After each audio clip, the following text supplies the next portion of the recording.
Over திங்கிங்க 5 நிமிடத்தில் கட்டுப்படுத்துவது எப்படி? நீங்க கூட ஒரு விஷயத்த மீண்டும் மீண்டும் யோசித்து தூங்க முடியாம இருக்கீங்களா? அதே விஷயம் மனசுல சுழன்று கொண்டே இருக்கா? அதுதான் ஓவர் திங்கிங். ஓவர் திங்கிங் வந்தா என்ன ஆகும்? ஸ்ட்ரெஸ் அதிகமாகும், கான்ஃபிடன்ஸ் குறையும், ஸ்மால் ப்ராப்ளம்ஸ் கூட பெரியதாக தோன்றும். இது உங்க தவறு இல்ல, ஆனா இத கண்ட்ரோல் பண்ணலாம். ஒரு நெகட்டிவ் தாட் வந்தவுடனே 5லிருந்து 1 வரை ரிவர்ஸ் கவுண்ட் பண்ணுங்க. மைண்ட் ரீசெட் ஆகும். Number 2, write it down. மனசுல வைத்துக் கொள்வதை விட ஒரு பேப்பர்ல எழுதுங்க. 50% டென்ஷன் குறையும். Number 3, action mode. யோசிக்கிறத விட சிறிய ஆக்ஷன் எடுக்க ஆரம்பிங்க.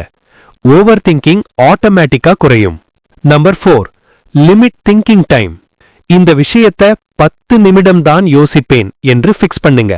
பிரெயின் டிசிப்ளின் ஆகும். Number 5, distract smartly. வாக் போங்க, மியூசிக் கேளுங்க, ஃப்ரெண்ட்ஸ்ட பேசுங்க. மைண்ட் ரிஃப்ரெஷ் ஆகும். ஓவர் திங்கிங் உங்க ஃபியூச்சரை டிஸ்ட்ராய் பண்ணும், ஆனா ஆக்ஷன் அதை பில்ட் பண்ணும். திங்க் லெஸ், டூ மோர். இது போன்ற தகவல்கள் பெற நம்ம சேனல் தமிழாலயத்தை சப்ஸ்கிரைப் செய்து ஒரு லைக் கொடுங்க.